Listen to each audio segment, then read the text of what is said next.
Olá, tudo bem? Mais uma videoaula da nossa série sobre estatística. Esse é o 6º vídeo. Estatística é um assunto muito relevante para o Exame Nacional do Ensino Médio. Nós temos percebido que nos últimos anos houve a presença de várias questões abordando esse assunto, então é importante que você fique ligado e compreenda bem as ideias de todas essas medidas que estamos estudando na estatística. Anteriormente já estudamos nos 5 primeiros vídeos as medidas de tendência central e agora vamos falar das medidas de dispersão, especificamente variância e desvio padrão.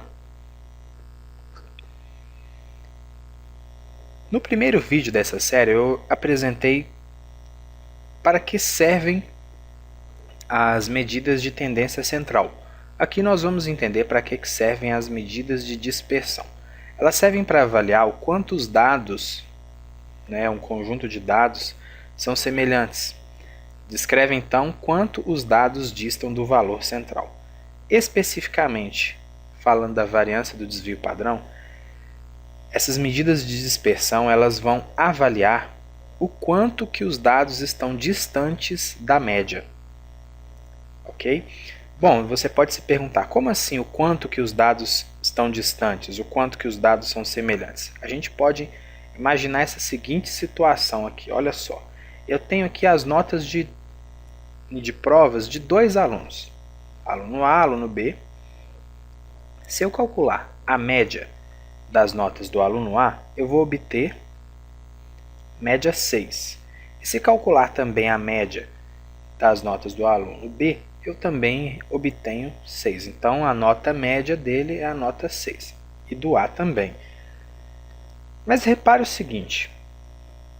Dizer que a nota média dos dois é a mesma, não é dizer que esses dois alunos possuem comportamentos em termos de resultado iguais.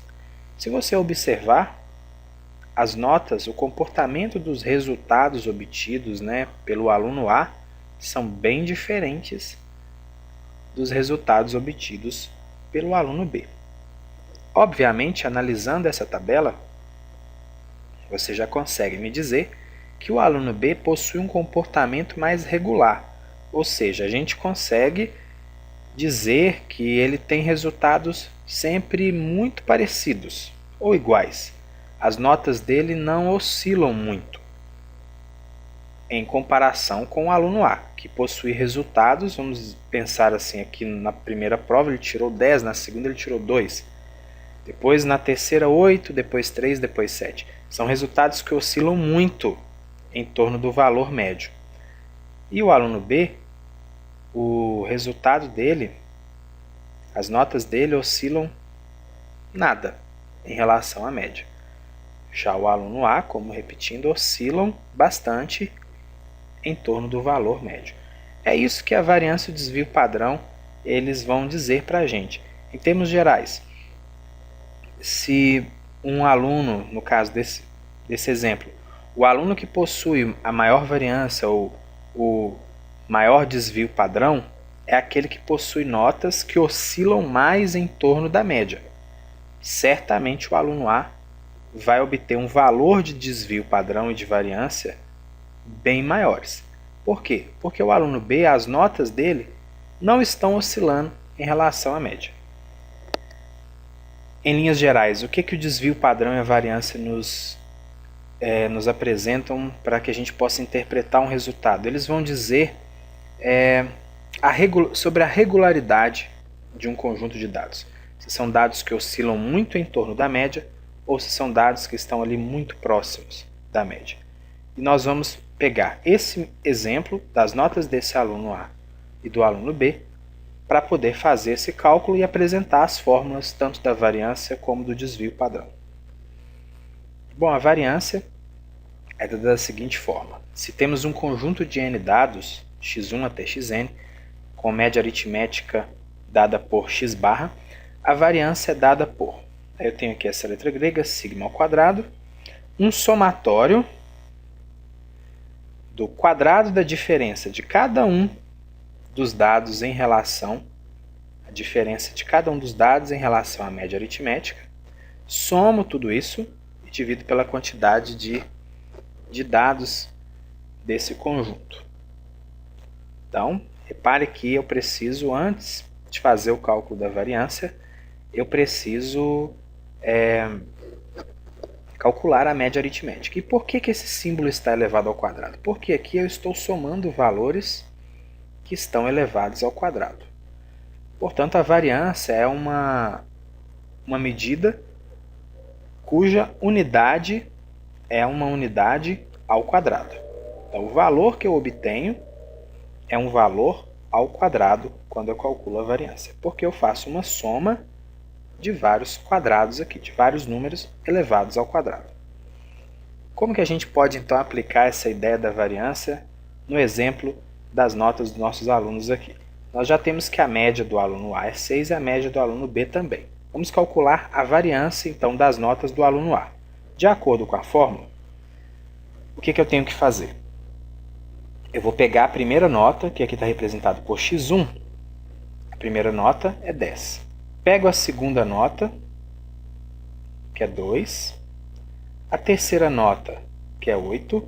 Quarta nota, que é 3. Quinta nota, que é 7. Calculo a diferença de cada uma dessas notas em relação à média, ou seja, eu estou calculando o desvio em relação à média. Então, primeira nota menos média, segunda nota menos média, terceira nota menos média, quarta nota menos média, quinta nota menos média. Sendo que cada uma dessas diferenças, observe, está elevado ao quadrado. Fazendo esse cálculo, estou dividindo por 5 porque eu possuo 5 notas aqui. Fazendo esse cálculo, veja bem, 10 menos 6 dá 4, 4 ao quadrado 16, 2 menos 6 menos 4 ao quadrado 16, 8 menos 6, 2, 2 ao quadrado 4, 3 menos 6 menos 3 ao quadrado 9, 7 menos 6, 1 ao quadrado 1, dividindo por 5, somando 16 e 16, 32, mais 4, 36, mais 9, 45, mais 1, 46. 46 dividido por 5 é exatamente igual a 9,2. Então, a variância das notas do aluno A é 9,2. Lembrando que isso é uma medida ao quadrado. Então, eu posso dizer que é 9,2 nota ao quadrado. Essa que é a variância do aluno A. Aí você já pode estar assim, mas comparar uma medida ao quadrado com a nota do aluno, a nota do aluno não está elevada ao quadrado e a variância está elevada ao quadrado, fica um pouco difícil de comparar. Já já a gente vai descobrir aí uma alternativa para resolver esse problema. Mas primeiramente a gente vai calcular a variância das notas do aluno B. Para isso, a mesma coisa, vou pegar cada uma das notas, calcular a diferença em relação à média. Como todas as notas do aluno são iguais à média, olha o que vai acontecer. Quando eu calculo essas diferenças, vai dar 0.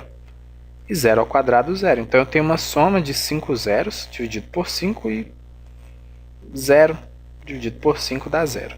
Portanto, a variância das notas do aluno B é 0. Como eu já havia dito anteriormente, se a variância é uma medida ao quadrado, para comparar essa medida com as notas dos alunos, eu não vou ter uma comparação assim muito inteligente, não é uma comparação muito propícia. Por isso que existe o desvio padrão. O desvio padrão, gente, nada mais é que a raiz quadrada da variância. Então, se a variância é uma medida ao quadrado, tiro a raiz quadrada dessa medida, eu tenho uma medida que está em pé de unidades de medida com o que eu quero comparar. Então, agora sim eu posso comparar o desvio padrão com as notas dos alunos, porque o desvio padrão não é uma medida mais que está elevada ao quadrado. Se o desvio padrão é a raiz quadrada da variância, a variância é o quadrado do desvio padrão. Então, vamos calcular. O desvio padrão do aluno A, repare que é só calcular a raiz quadrada da variância. Como a variância é 9,2, raiz quadrada de 9,2 aproximando dá 3. O que isso significa? Que a média, no geral, a média de variação de cada resultado que o aluno obteve em comparação com a média aritmética foi de 3 pontos. Então, no geral, as notas do aluno A estão oscilando 3 pontos em comparação com a média. Repetindo, o desvio padrão ele me diz o seguinte, esse resultado aqui 3. As notas desse aluno elas estão variando em torno da média, algo cerca de 3 pontos. Agora, se a variância do aluno B é 0, o desvio padrão é a raiz quadrada de 0, que é 0. O que isso me diz? Eu já sabia, né? Porque as notas são iguais. As notas do aluno B estão oscilando, em média, 0 pontos em relação à média. Na verdade, não estão oscilando nada, a gente sabe disso. Como, a partir do resultado aqui obtido pelo desvio padrão do aluno A, eu estou tendo aqui que as notas dele estão variando em comparação com a média cerca de 3 pontos, tem essa oscilação, eu posso dizer então que o aluno B, como as notas dele não oscilam, ele é um aluno mais regular. O aluno A, as notas dele oscilaram muito, o desvio padrão me deu esse cálculo aqui, variou cerca de 3 pontos, cada resultado em relação à média. O aluno B, a variação foi 0, então eu posso afirmar com certeza que o aluno B é um aluno que tem um comportamento de resultados mais regular.